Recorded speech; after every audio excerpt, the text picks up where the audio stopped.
everybody. My name's Tom. I live in Somerville, Massachusetts. I'm 32. My day job is as a public defender up in Lowell, and I'm here today with Meredith cooking a curry.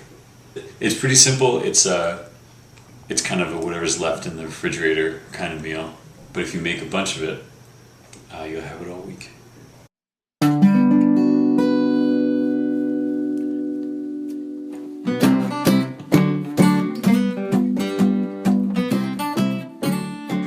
The good thing about curry is that you can put anything you want into it. So I've got zucchini, broccoli, carrot, a yam, some onions, and the coconut milk and a bunch of spices. But you can really put anything you want in it, like cauliflower. People like cauliflower. I'm going to put some chicken in. You can put tofu. You can put beef. You can really put anything in it because the last part of the recipe is it just sort of stewing by itself.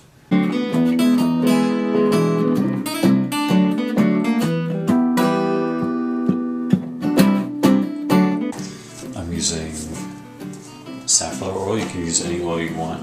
Probably not olive oil though, because you don't really want an olivey taste necessarily.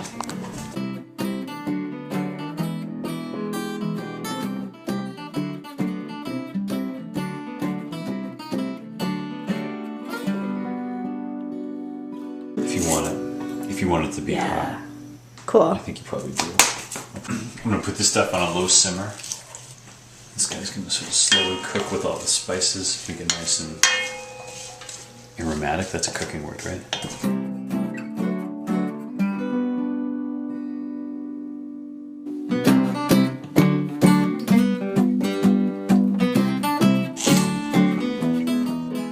So after this is going for between 5 and 7 minutes, whenever the onions are kind of translucent, then you take your yam or squash or both of them, throw those in there as well.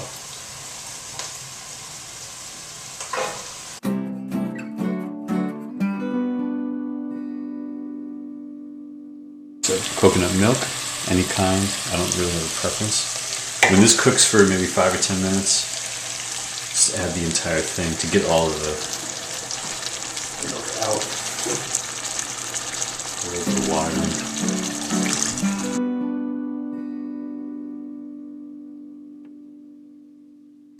I'm going to chop the chicken up really small and then add it in so it can stew here. You don't want to overcook it. Get it all dry, so I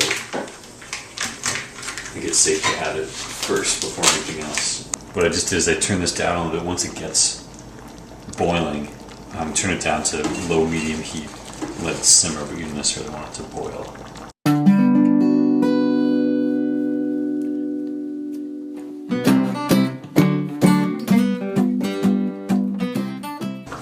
After you put the meat in, it's going to be hot enough in here, it's going to be at a nice enough simmer that you can just add any vegetables that you want.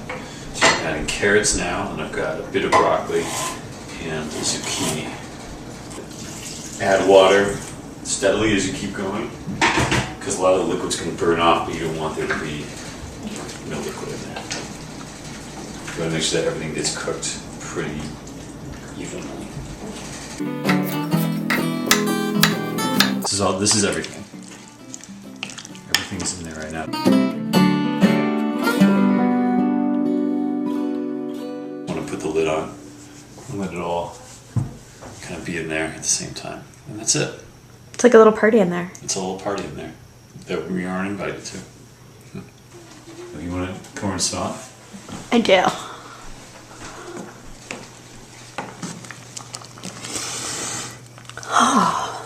It smells good. Yeah.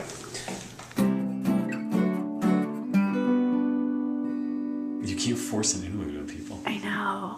How do I get interludes to happen? You know I'm not the interlude type. So at some point, depending how thick you want this to be, and this is going to seem a little bit annoying, but just as you see that it's cooking, you can mash up some potatoes. You can use a masher too, but this is sort of just an easier way to do it.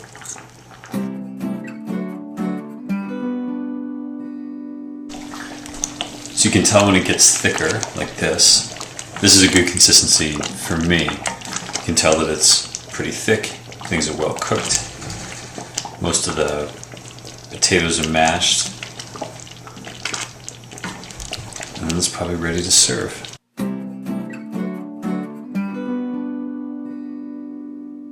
I hope you enjoy it. This meal that I made.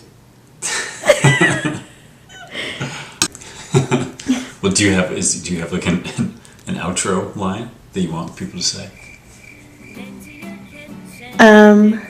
Bon appetit. How about that? Bon appetit. Say it like you mean it.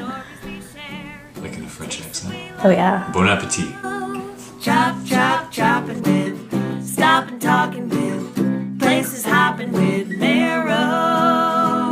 Knives dropping with, popcorns popping with,